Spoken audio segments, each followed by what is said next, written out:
आप सभी को मेरे यूट्यूब चैनल में स्वागत है। चलिए एक दिल को छू जाने वाली लव स्टोरी शुरू करते हैं।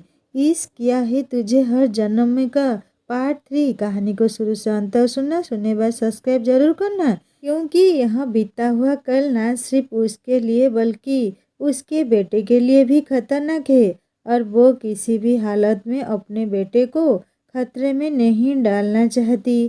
तो क्या कह रहे थे तुम?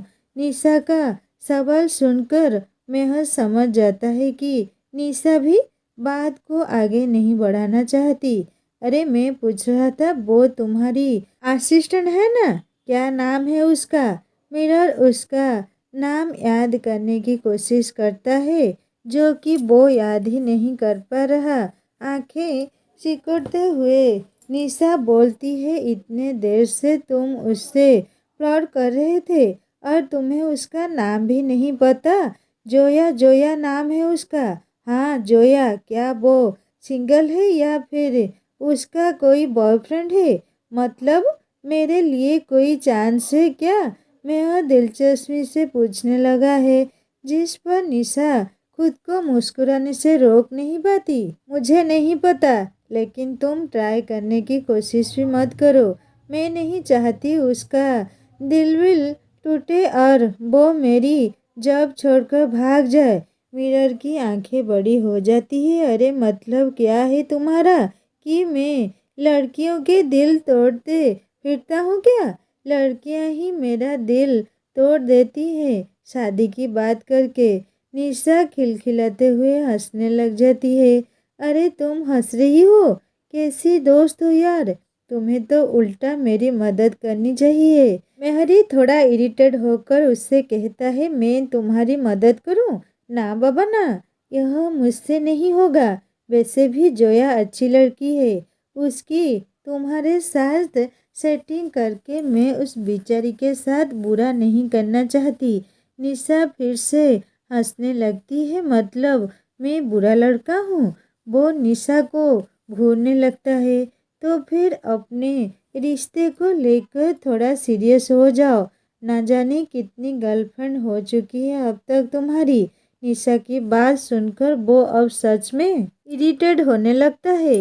ओ प्लीज, अब तुम भी माँ की तरह बातें मत करो। तुम तो दोस्त हो मेरी, तुम्हें तो समझना चाहिए मुझे। यह सुनकर निशा बस हाँ में सर हिला देता है। मेहरी भी मुस्कुराने लगता है। वैसे मैं सोच रहा हूँ एक्सीडेंट को छोड़ उसकी बांस को ही पटा देता हूँ। तुम तो उससे भी ज़्यादा खूबसूरत हो और फ्री में मुझे एक बच्चा भी फ्री में मिल जाएगा। निशा झूठा गुस्सा दिखाते हुए पेपर वेट उठाकर उसके तरफ फेंकने की एक्टिंग करती है। अरे लग जाएगी मुझे। मेहर हंसने लगता है। निशा भी हंसने लगती है कि तभी केबिन का दरवाजा खुलता है और वहीं छोटा बच्चा अंदर आता है। निशांत, ये मेहर क्या कर रहा है? तुम जिद करके उसे यहाँ क्यों ले आए? निशांत सक्सेना यानी कि वो छोटा बच्चा? निशा का यह सवाल सुनते ही उसके पास आ जाता है। मम्मा, मुझे बहुत बोर हो रहा हूँ, हम लोग कहीं बाहर घूमने जाएंगे। निशा हैरानी से अपने बेटे निशांत की तरफ देखने लगती है। वो बस 4 साल का ही तो है, उसे बोर होने का मतलब ही पता है। और आप दोनों कितनी बातें करते रहते हो। अब बातें मत करो और कहीं घूमने चलो। निशांत जैसे किसी को ऑर्डर दे रहा हो वैसे बोलता है। निशा मुस्कुरा देती है। अच्छा चलो चलते हैं, लेकिन जाएं कहाँ? सबसे पहले तो मुझे बर्गर खाना है। निशांत जैसे फाइनल डिसीजन लेते हुए बोलता है। मिरर और निशांत के साथ निशा बाहर घूमने चली जाती है। जब वो रात को जब तीनों घर पहुंचते हैं तो निशांत तो बहुत ज़्यादा खुश है। उन तीनों को साथ देखकर पड़ोस वाली आंटी बड़े अजीब तरीके से उन्हें देखती है। मेहर को उससे कोई फर्क नहीं पड़ता और निशा ने अब लोगों की नज़र से बुरा फील करना छोड़ दिया है। जैसे ही वह लोग घर में आते हैं, निशांत भागते हुए एक औरत के गले लग जाता है। वो औरत लगभग 50 साल के ऊपर है, उम्र में सुधा सक्सेना। मेहर की माँ सुधा प्यार से निशांत को गले लगाती है। निशान बड़े ही एक्साइटेड होकर सुधा को बताने लगता है कि उसने कितने मज़े किए और फिर मेहर ने मुझे कैंडी भी लेकर दी। कितनी बार कहा है मेहर मत बुलाओ उसे, मेहर अंकल कह के बुलाओ, वो तुमसे बड़े हैं। निशा उसे डांट लगाने लगती है। निशान मुंह फुलाकर बैठ जाता है। कोई बात नहीं, निशा छोटा है वो। अभी सुधा निशान की साइड लेने लगती है। निशा लंबी सांस लेती है। अब यही सब उसकी दुनिया है और उसका बेटा निशान थी उसकी जिंदगी। वो उसे प्यार से निश कह के बुलाती है। यहाँ तक कि उसने अपने खुद के डिजाइन किए हुए कपड़ों का जो ब्रांड लॉन्च किया है उसका नाम भी निश रखा है। धीरे धीरे उसका ब्रांड भी नाम कमा रहा है। बिजनेस में अभी उसे कोई मुकाम हासिल करने हैं। ये तो जैसे शुरुआत है, लेकिन जो भी है जैसा भी है उसमें वो खुश है। यह सब करने में सुधा और मेहर ने उसका बहुत साथ दिया है।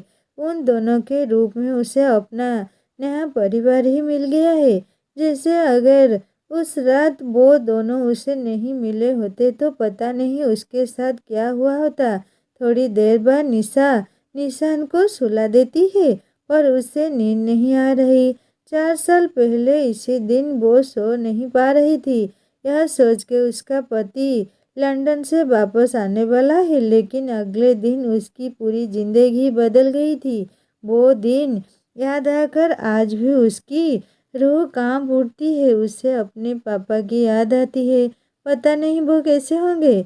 वो भी उसे बाकी सबकी तरह मरा हुआ मानते होंगे, पर अगले ही पल वो खुद को समझाती है अब वो रिद्धिमान नहीं रही, अब वो निशा है और यही उसकी जिंदगी है। वो प्यार से निशान के बालों को सहलाती है, फिर धीरे से उसके गालों पर किस करती है। आई लव यू बेबी, तुम ही मेरी जिंदगी हो अब। फिर उसे गले लगाकर वो भी सोने की कोशिश करने लगती है। अगले दिन सुबह जब रुशिद लिविंग रूम में आता है तो देखता है कि उसके पापा एक पुरानी फोटो हाथ में लिए बैठे हुए हैं। जब वो पास जाता है तो देखता है वो रशीद और रिद्धिमा की शादी की फोटो है। फोटो में रिद्धिमा के चेहरे पर शर्मीली सी मुस्कान है और रशीद के चेहरे पर ऐसे मुस्कान है जैसे किसी ने उसे मुस्कुराने की सजा दे दी हो। और उनकी आंखें नम हो गई है उस फोटो को देखकर। कितनी प्यारी लड़की थी वो। एक पिता के नाते अरुण जानता था कि रशीद यह शादी सिर्फ इसीलिए कर रहा है क्योंकि अरुण ने उसे मजबूर किया है। पर आज भी अरुण को लगा रहा है कि उसका फैसला सही था रशीद के लिए, पर हाँ, उसका फैसला शायद रिद्धिमा के लिए सही नहीं था। वह प्यारी सी मासूम सी लड़की यह सब डिव नहीं करती थी। इतनी दर्दनाक मौत नहीं होनी चाहिए थी उसकी। और उसके साथ साथ उसका बच्चा उनके खानदान का वारिस भी नहीं रहा। मायरा उसे ऐसे देखती है और दुखी होती है। अगर अरुण और ऋषि के अलावा इस घर में रिद्धिमा को कोई याद करता है तो मायरा ही है। मायरा को आज भी रिद्धिमा याद है। नौकर होते हुए भी रिद्धिमा ने कभी भी मायरा से बदतमीजी से बात नहीं की थी। सर, ब्रेकफास्ट तैयार करें। मायरा की आवाज़ सुनकर अरुण अपने ख्यालों से बाहर आता है। फोटो रखकर वो ब्रेकफास्ट टेबल की तरफ चलने लगता है। रुशिद भी धीरे से आकर बैठ जाता है। देवयानी और सूरज भी नाश्ता करने बैठ जाते हैं। सूरज ऋषि की तरफ देखते हुए पूछता है, भाई क्या हुआ? लगता है आप सोए नहीं रात भर। इससे पहले रशीद कुछ कहे दिव्यानी बोल पड़ती है, अरे रशीद बेटा, तुम भी ना। अब उस बात को 4 साल हो चुके हैं। वैसे भी तुम तो उससे प्यार करते ही नहीं थे और वो तुम्हारे लायक थी ही नहीं। रशीद के चेहरे का रंग बदल जाता है, पर देवयानी अपनी बात नहीं रोकती। मैं तो पहले से ही तुम्हारी और उसकी शादी नहीं चाहती थी, पर अरुण ने कुछ सुना नहीं, वरना नताशा उससे कई गुना अच्छी थी। नताशा देवयानी के भाई की बेटी है, इसीलिए देवयानी बहुत पहले से चाहती थी कि नताशा की शादी ऋषि से हो। ऋषित गुस्से से देवयानी की तरफ देखता है। फौरन देवयानी बात को बदल देती है। हाँ, वैसे सोनिया भी बहुत प्यारी है और तुम मुझसे इतना प्यार जो करते हो, मुझे तो बस तुम्हारी खुशी चाहिए। अगर तुम्हें सोनिया पसंद है तो वही सही। अगले ही पल रुसद अपना ब्रेकफास्ट अधूरा छोड़ घर से बाहर चला जाता है। कुछ घंटों बाद अरोरा कंस्ट्रक्शन के मीटिंग रूम में बोर्ड ऑफ डायरेक्टर्स की मीटिंग चल रही है। अरुण और सूरज भी इस मीटिंग में शामिल हुए हैं। कुछ मेंबर्स रसी ने कंपनी में लिए हुए फैसलों पर सवाल उठा रहे हैं, लेकिन आज ऋषि और हमेशा की तरह उन्हें कड़ा जवाब नहीं दे रहा, बल्कि शांति से बैठा हुआ है, मानो वो सिर्फ बैठने के लिए वहां बैठा है। उसका दिल और दिमाग कहीं आ रही है। उसका ऐसा रवैया देखकर उसका पर्सनल असिस्टेंट चिराग टेंशन में आ रहा है, पर अरुण वहां है तो वही सब कुछ संभाल लेता है। बोर्ड ऑफ डायरेक्टर्स के बाकी के मेंबर्स चले जाते हैं। सूरज भी एक बार अपने पापा फिर भाई को देखता है और वहां से निकल जाता है। चुप रहकर तुम उन लोगों को और बढ़ावा दे रहे हो अपने खिलाफ जाने का। तुम्हें उन्हें अच्छे से जवाब देना चाहिए था आज, ताकि वो फिर से तुम्हारे खिलाफ ना बोल सके। अरुण इरिटेट होकर रुसद से कहता है। रुसद फिर भी कुछ नहीं कहता है। मैं तुमसे बात कर रहा हूँ ना। रुसद अपने आप को संभालो, अगर नहीं संभाल पा रहे तो साइड से बात करो। यह सुनकर रशीद के चेहरे पर अजीब सी मुस्कान आ जाती है। वो सच में उसे पागल समझते हैं। थैंक यू पापा, पर आप थोड़ा सा ध्यान अपने दूसरे बेटे पर क्यों नहीं देते? उसे इसकी ज़रूरत है। रशीद उसी मुस्कान से साथ कहता है जो देख अरुण उसे गुस्से में घूरते हुए वहां से चला जाता। रशीद अपने केबिन में आता है और गुस्से में अपना हाथ टेबल पर पटकता है। उसके पापा को उससे ज़्यादा उसके बिजनेस और नाम से ज़्यादा प्यार है। पर फिर अचानक किसी की लिखी हुई बात उसे याद आती है। गुस्सा इंसान का सबसे बड़ा दुश्मन होता है। वो बात याद आकर रशीद खुद का गुस्सा काबू करते हुए कुर्सी पर बैठ जाता है और रिलैक्स होकर आंखें बंद करके लंबी सांस लेने लगता है। अपने गुस्से को खुद पर हावी होने ना देने के लिए कोशिश कर रहा है।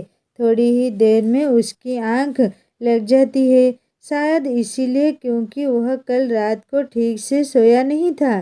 धीरे धीरे वह अंधेरे में डूब रहा है कि अचानक कहीं से रिद्धिमा उसके सामने आती है। वो बहुत घायल है। उसके जख्मों में से खून निकल रहा है, कहीं कहीं जलने के निशान भी है। दर्द से कहराते हुए वह बोलती है, मेरी यह हालत तुम्हारी वजह से हुई रशीद। तुम्हारी वजह से मेरा बच्चा इस दुनिया में आने से पहले ही मर गया और तुमने मुझसे मेरी जिंदगी ही छीन ली। सबके लिए तुम ही जिम्मेदार हो। तुम ही जिम्मेदार हो रशीद। ऋषि अगले ही पल आंखें खोलता है। वो इतनी तेजी से सांसें ले रहा है जैसे उसे सांस लेने में तकलीफ हो रही हो। ऐसे में भी वो पसीना पसीना हो गया है। तभी चिराग कैबिन में आता है। रुशीद की ऐसे हालत देख वो घबरा जाता है। सर सर आप ठीक तो हैं? डॉक्टर को बुलाऊं? चिराग टेंशन में रुशीद के पास आकर उसे संभालते हुए बोलता है। चिराग की आवाज़ से रुशीद जैसे होश में आता है। उसे एहसास होता है कि वो ऑफिस में है और वो एक सपना था। बिना कुछ बोले वो बस चिराग ने उसके सामने पकड़ा हुआ पानी का गिलास हाथ में लेता है और एक ही पल में पानी पी जाता है। अब उसे थोड़ा अच्छा लग रहा है। सर आप ठीक है? मैं डॉक्टर को फ़ोन करता हूँ। चिराग की बात सुनकर रुशीद अपना हाथ दिखाकर उसे रोक देता है। मैं ठीक हूँ सर, मुझे लगता है आपको आराम की ज़रूरत है। वैसे भी मीटिंग ख़त्म हो गई है, बाकी काम कल भी किया जा सकता है। हिम्मत करके चिराग यह बात बोलता है क्योंकि वो जानता है ऋषि को उसके मामले में दखल देना बिल्कुल पसंद नहीं है। लेकिन ऋषि की ऐसे हालत देखकर चिराग खुद को यह बोलने से रोक नहीं पाता। ऋषा सिर्फ हल्के से हाँ में सर हिलाकर केबिन से निकल जाता है। आज शायद उसे आराम की सच में ज़रूरत है। जैसे ही वो अरोरा मेंशन पहुंचता है, अपने कमरे में जाकर बेड पर लेट जाता है। अभी भी उस सपने में रिद्धिमा ने कही हुई बातें उसके कानों में गूंज रही है। क्या सच में वही है रिद्धिमा और अपने बच्चे की मौत का जिम्मेदार? कहीं ना कहीं वो जानता है इस सवाल का जवाब और इसीलिए 4 साल से पश्चाताप की आग में जल रहा है। काश वो उस वक्त रिद्धिमा को अकेले जाने से रोक लेता। काश वो कुछ दिन और रुक जाता और रिद्धिमा की डिलीवरी के बाद उसे अपने और सोनिया के बारे में बताता। काश वो थोड़ा शांति से सोच समझकर बात करता उससे। वो आंखें बंद कर लेता है। यही सब वो पिछले 4 सालों से सोच रहा है अब, और ना ही सोच पा रहा वो। दूसरी तरफ दिल्ली में निशा गुमसुम सी बैठी हुई है। सुधा और मिहिर एक दूसरे की तरफ देखते हैं। दोनों भी जानते हैं 4 साल पहले निशा कितने बुरे हालात में थी इस दिन, और बहुत मेहनत और लड़कर वो आज अपनी जिंदगी में आगे बढ़ी है। चलो निशा, शॉपिंग पर चलते हैं। अरे 2 दिनों बाद तुम्हारे इस शैतान बेटे का बर्थडे जो है, फिर टाइम पर ना मुझसे ही भागा दौड़ी कराते हो तुम लोग। मेहर की बातें सुनकर निशा धीरे से मुस्कुराती है। अपने बर्थडे की बात सुनकर निशांत एक्साइटेड होकर कूदने लगता है। मेरा बर्थडे है, मुझे क्या गिफ्ट मिलेगा? मुझे बहुत बड़ा वाला केक चाहिए। उसकी यह मस्ती देखकर निशा की मुस्कुराहट चौड़ी हो जाती है। अपना दम साइड में रखकर वो अपना मूड ठीक करते हुए मिहिर के साथ निशान को लेकर शॉपिंग पर चली जाती है। निशान की बर्थडे पार्टी की तैयारियों में 2 दिन कैसे बीत गए रिद्धिमा को पता ही नहीं चला। सच बात तो यह है कि रिद्धिमा इतने सारे लोगों को नहीं बुलाना चाहती थी, क्योंकि अक्सर फिर लोग निशान के पापा के बारे में उससे सवाल करते या फिर निशा के मेहर और उसके माँ के साथ रिश्ते के बारे में जानना चाहते। इतने सालों में निशा अब सीख गई है कि ऐसे लोगों को कैसे और क्या जवाब देना है। मेरे को लोगों की बातें और सवालों से कोई फर्क नहीं पड़ता था, पर मिरर की माँ सुधा इससे बहुत परेशान हो जाती थी। पिछले 4 सालों से उन्होंने रिद्धिमा को अपनी बेटी ही मान लिया है।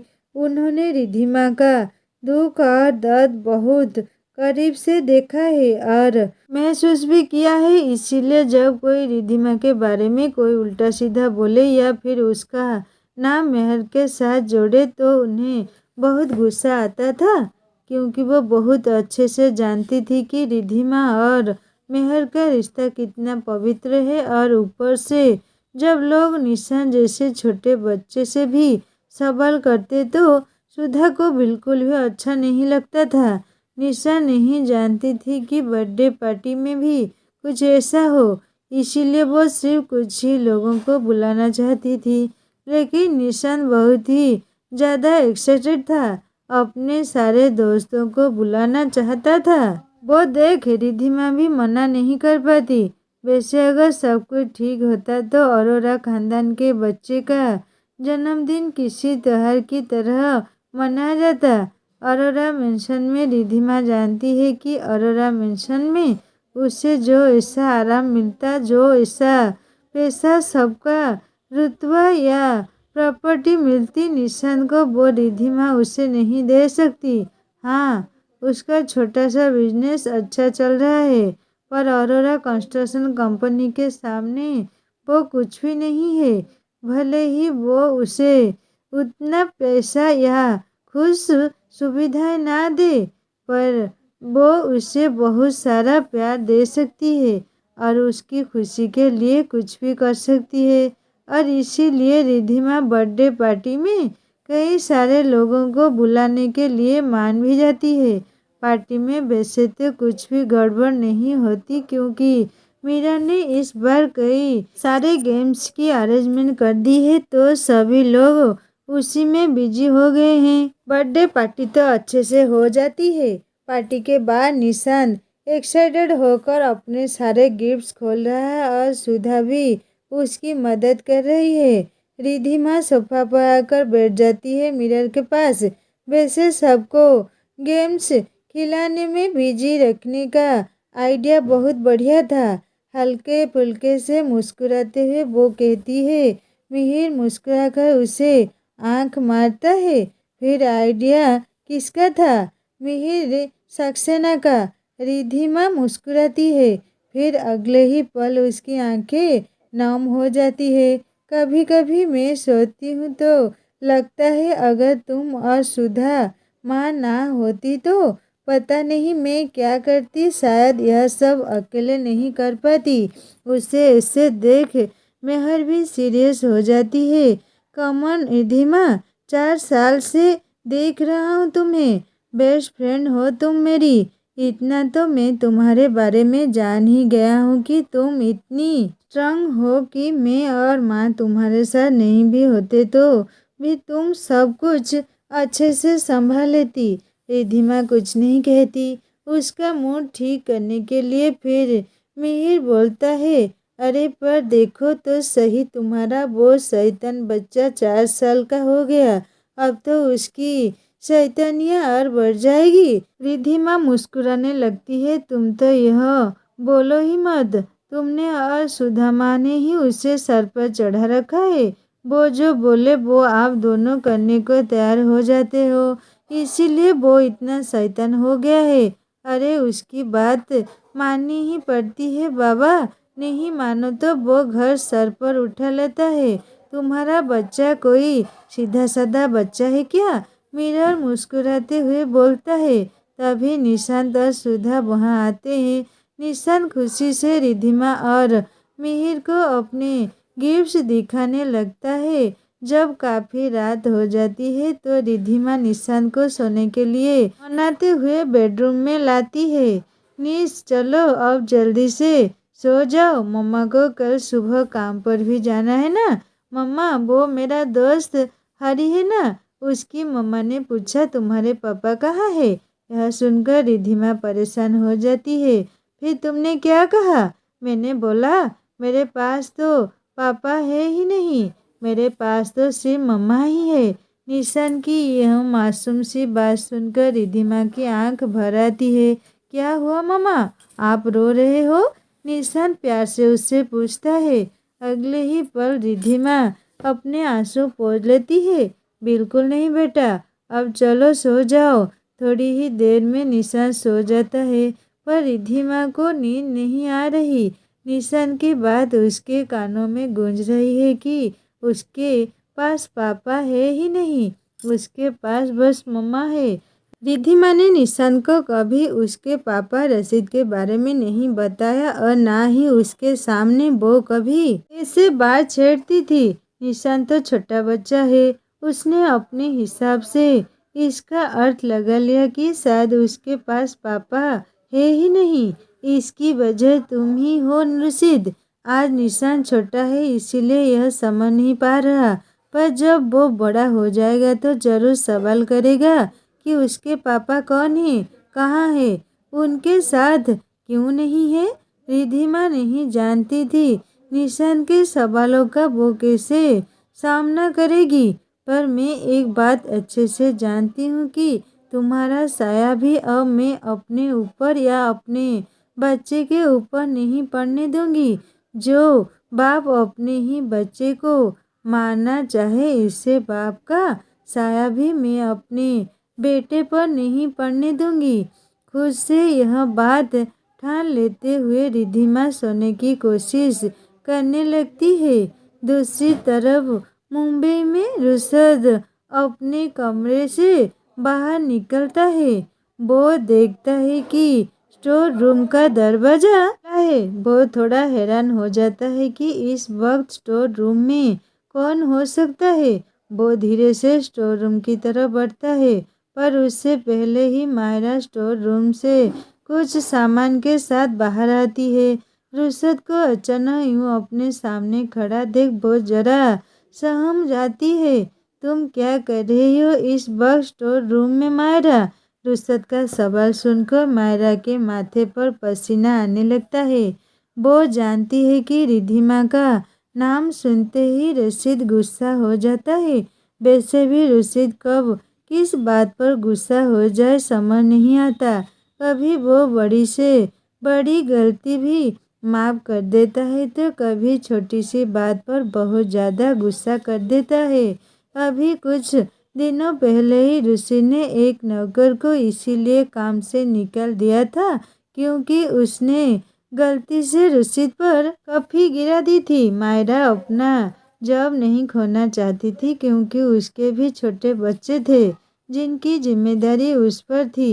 हिम्मत दिखाते हुए मायरा कहती है, सर वो रिद्धिमा मैडम के कपड़े ही कुछ उन्हें कल लॉन्ड्री में देने के लिए निकाल के रख रही थी। मायरा सर झुकाकर यह कहती है और इंतजार करती है कि अब रुशीद उस पर जरूर गुस्सा करेगा, पर जब रुशीद कुछ नहीं कहता तो वो धीरे से गर्दन उठाकर उसकी तरफ देखती है।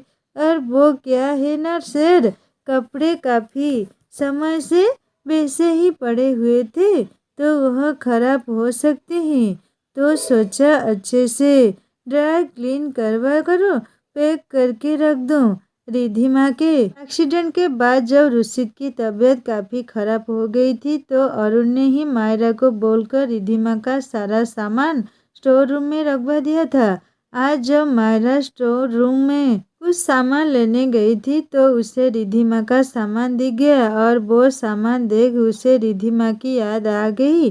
तो उसने सोचा रिद्धिमा के लिए इतना तो वो कर सकती है कि उसका सामान संभाल कर रख दे। ओके।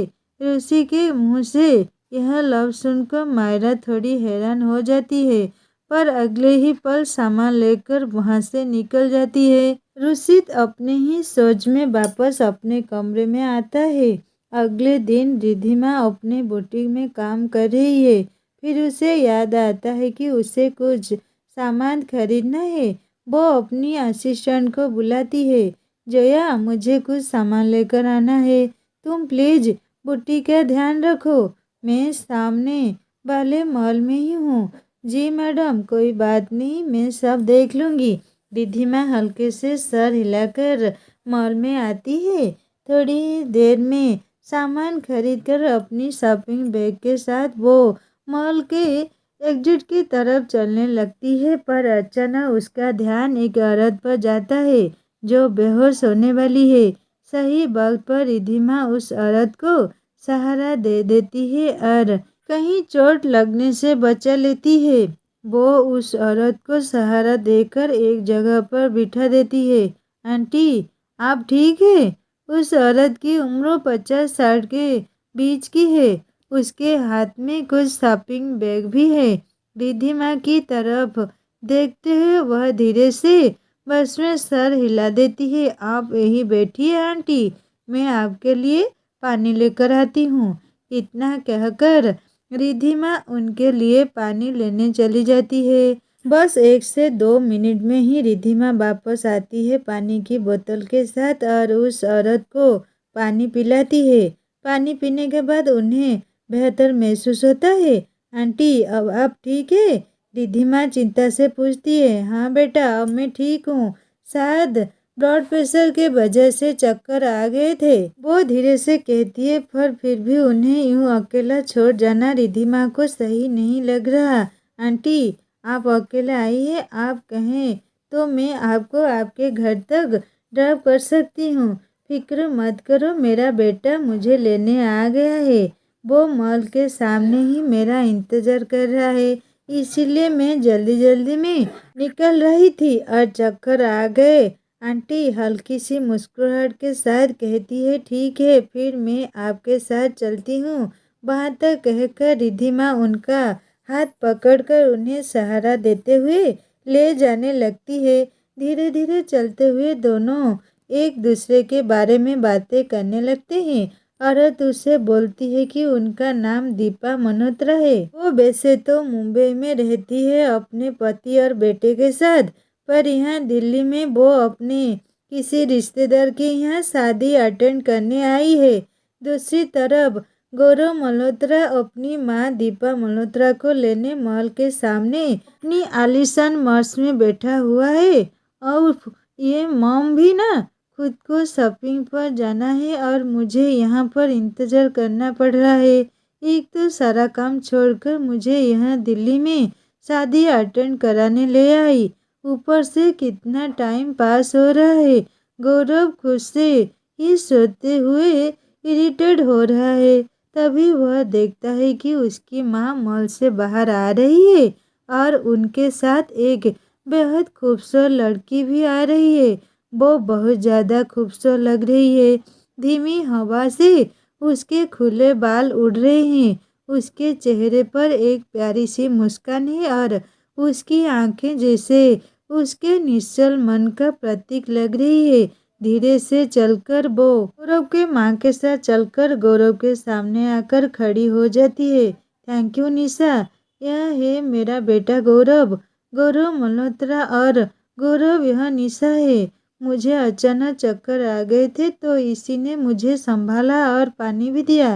दीपा गौरव को बताती है कि क्या हुआ था। ओ मम, आप भी ना बिल्कुल भी ख्याल नहीं रखती अपना। चलो हम अभी डॉक्टर के पास चलते हैं। गौरव चिंता से बोलता है, मैं ठीक हूँ बेटा, अब निशा ने बहुत हेल्प की मेरी। दीपा मुस्कुराते हुए कहती है। गौरव की नज़रें एक बार फिर निशा यानी रिद्धिमा की तरफ मुड़ती है। Thank you Nisha ji, mom की मदद करने के लिए। उमा, वैसे आप करती क्या है?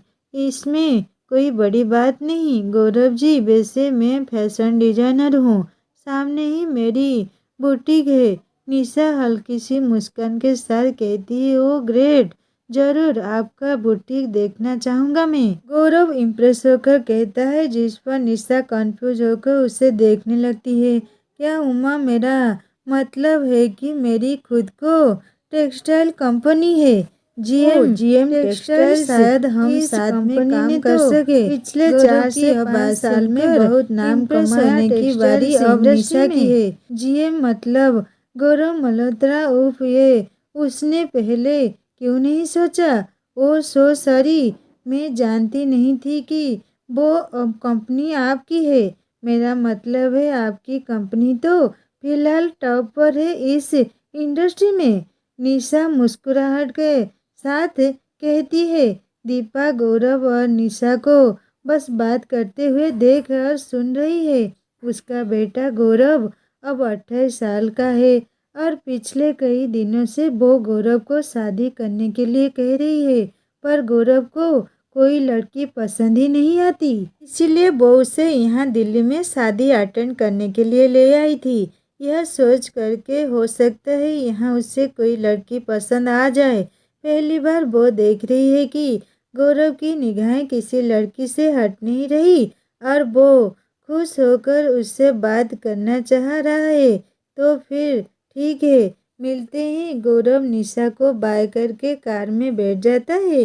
ड्राइवर कार शुरू कर देता है। फिर गौरव के ध्यान में आता है कि उसकी माँ उसकी तरफ देखकर मुस्कुरा रही है। क्या आप मुस्कुरा क्यों रही है? जिस पर दीपा वैसे ही मुस्कुराते हुए बोलती है, लड़की बहुत अच्छी है ना, मुझे पसंद है। गौरव हैरानी से अपनी माँ को देखता है, जैसे उन्होंने उसकी चोरी पकड़ ली हो। थोड़ा सा हकलाते हुए वो बोलता है, क्या कुछ भी? क्या मॉम, ऐसा कुछ नहीं है। दीपा सिर्फ मुस्कुराती है। वो जानती है अगर गौरव को निशा पसंद है तो वो खुद ही अगला कदम उठाएगा। और वही होता है जैसे दीपा ने सोचा था। वैसे गौरव सच में निशा के बूटी पहुंच गया है। उसे देखकर निशा काफ़ी हैरान है।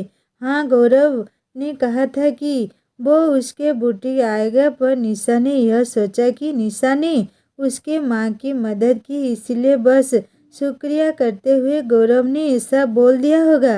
एक दूसरे को विश करने के बाद गौरव निशा से कहता है, तो निशा जी, क्या मैं आपका कलेक्शन देख सकता हूँ? हाँ बिल्कुल, आइए ना। निशा एक्साइटेड होकर उसे अपना कलेक्शन दिखाने लगती है। गौरव ने उसका कलेक्शन देख तो रहा है, पर उसका ध्यान निशा पर ज़्यादा है। उसका हंसना, बात करने का तरीका, अपने काम को लेकर उसका फैशन, सब देखकर गौरव और ज़्यादा इम्प्रेस हो रहा है। मुझे आपका कलेक्शन बहुत पसंद आया निशा जी, मैं ज़रूर आपके साथ काम करना चाहूँगा। गौरव निशा की तरफ देखते हुए कहता है, ओह गॉड, यह तो सच में मेरे लिए बहुत खुशी की बात होगी।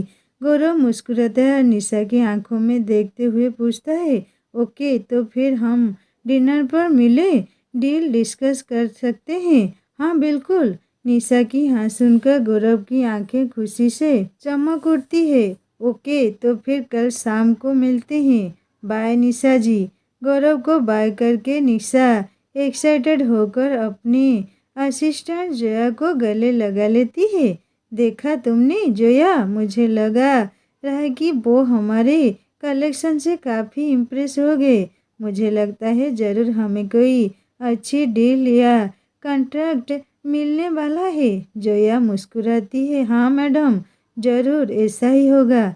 वैसे मुझे लगता है कि उन्हें बिजनेस से ज़्यादा आप में दिलचस्पी है। बार बार उनकी निगाहें बस आपकी तरह मुड़ रही थी। कुछ भी जोया, ऐसा कुछ नहीं है। हंसते हुए निशा अपने काम में लग जाती है। रात को जब रिद्धिमा और मेहरी दोनों बातें कर रहे हैं, तो रिद्धिमा उसे गौरव के बारे में बताती है। यह भी बताती है कि कैसे आज वो उसकी बुटीक आया था। मेरा सोच में पड़ जाता है, देखो तुम्हारी यह फैशन इंडस्ट्री या टेक्सटाइल से मुझे कुछ खास समझ नहीं आता है, और ना ही मैंने यह जीएम टेक्सटाइल्स के बारे में सुना है, क्योंकि मेरा तो इंपोर्ट एक्सपोर्ट का बिजनेस है। पर अगर तुम कह रही हो कि यह बहुत अच्छी कंपनी है और इससे तुम्हें फ़ायदा हो सकता है, तो फिर चले जाओ। अम्मा सही कहा, सिर्फ डिनर के लिए जाने में कोई प्रॉब्लम नहीं है। वैसे भी मैंने पहले ही हाँ बोल दिया था, अब मना करना सही नहीं होगा। रिद्धिमा आखिरकार फैसला ले लेती है। एक्चुअली जय की बात उसने टाल तो दी थी, पर बाद में वो थोड़ी कंफ्यूज हो गई थी। अगर सच में गौरव दिशा में है तो यह कुछ सही बात तो नहीं है, पर मेहर भी सही कह रहा है। सिर्फ डिनर के लिए जाने में कोई हर्ज नहीं है, और फिर उसे अगर अपने बिजनेस में तरक्की करनी है तो उसे लोगों से तो मिलना ही होगा।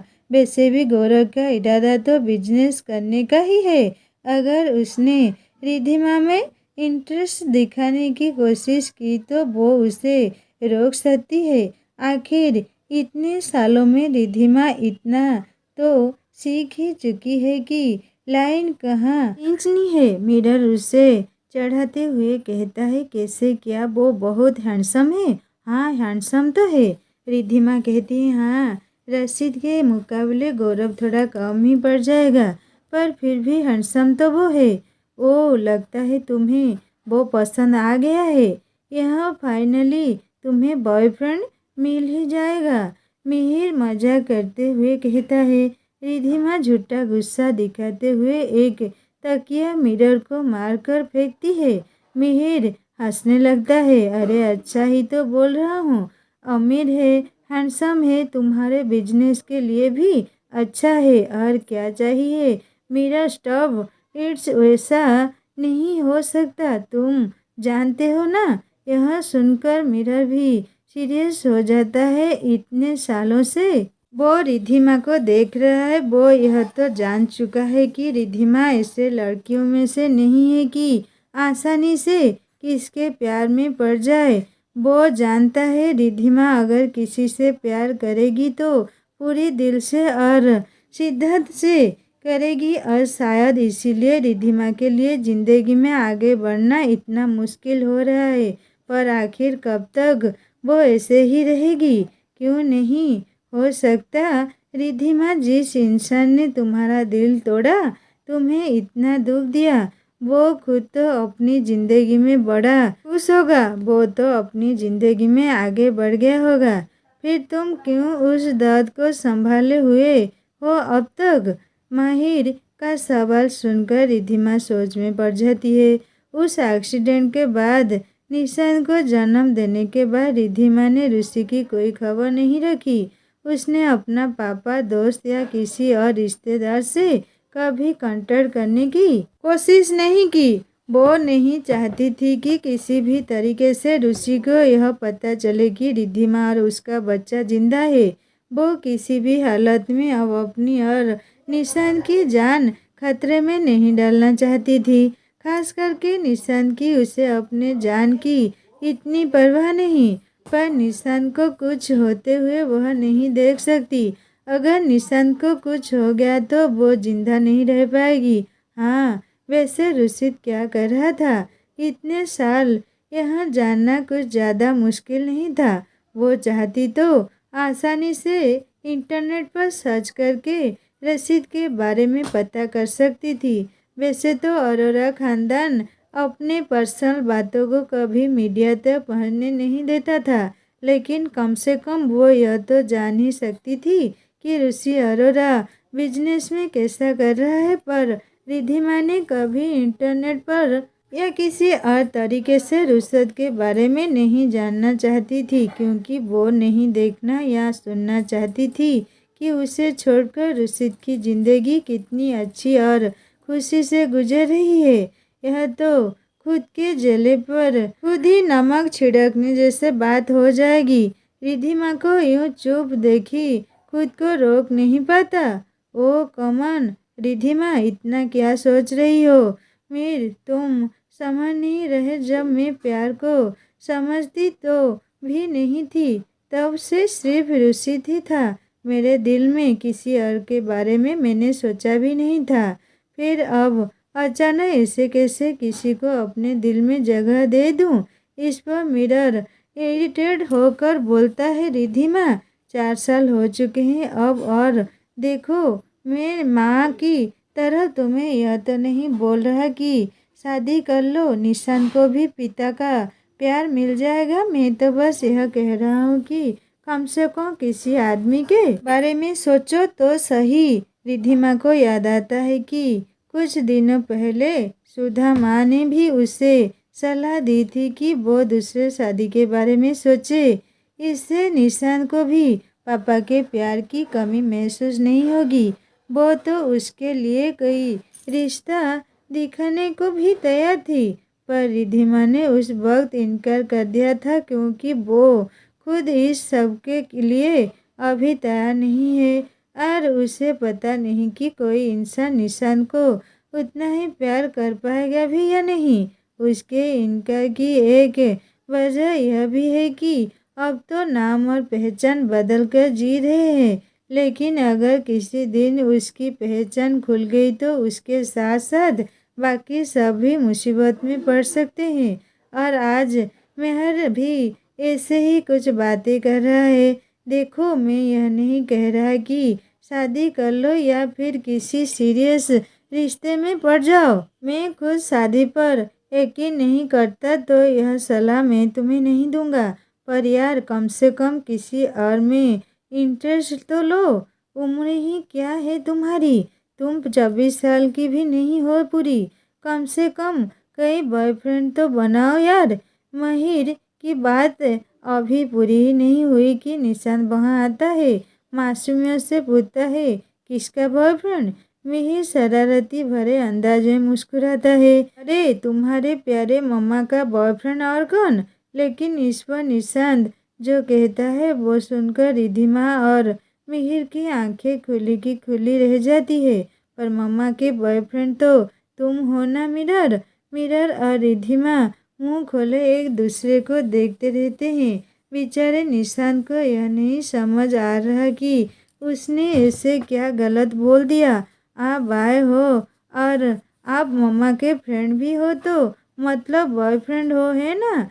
मीर और रिद्धिमा यह सुनकर हंसने लगते हैं। किसी तरह खुद की हंसी काबू करते हुए मिहिर कहता है, हाँ, उस तरह से देखा जाए तो मैं हूँ तुम्हारा मम्मा का बॉयफ्रेंड, पर हमें तुम्हारी मम्मी के लिए दूसरा वाला बॉयफ्रेंड देखना होगा जो उसको प्यार करता हो। अब तुम्हारी मम्मा खुद तो कुछ करने से रही, इसलिए हमें ही उसके लिए बॉयफ्रेंड ढूंढना होगा। अब निशान जैसे ही मिहिर की बात खत्म होती है, एक तकिया आके उसके सर से टकराता है। मिहिर कुछ भी मत बोला। मेरे बच्चे को ऐसे बातें मत सिखाओ तुम्हें तो मैं छोड़ूंगी नहीं आज। एक रिद्धिमा एक तकिया उसे मार फेंकती है और मिहिर भी एक तकिया लेकर रिद्धिमा को मारने लगता है। कमाल करती हो, उससे यह बातें मैं नहीं सिखाऊंगा तो और कौन सिखाएगा? रिद्धिमा और मेहर को ऐसे देख निशांत भी एक्साइटेड हो जाता है। आप दोनों फाइट खेल रहे हो ना? मुझे भी खेलना है। और अगले ही पल निशांत भी एक तकिया लेकर रिद्धिमा और मेहर को मारने लगता है। तीनों भी हंसते हुए बहुत देर तक ऐसे मस्ती करते रहते हैं। दोस्तों, क्या रिद्धिमा दूसरी शादी करेगी? सुनेंगे पार्ट 4 में। कहानी कैसी लगी मुझे ज़रूर कमेंट करके बताएगा और अच्छी लगी तो सब्सक्राइब करके बेल आइकन ज़रूर दबा देना।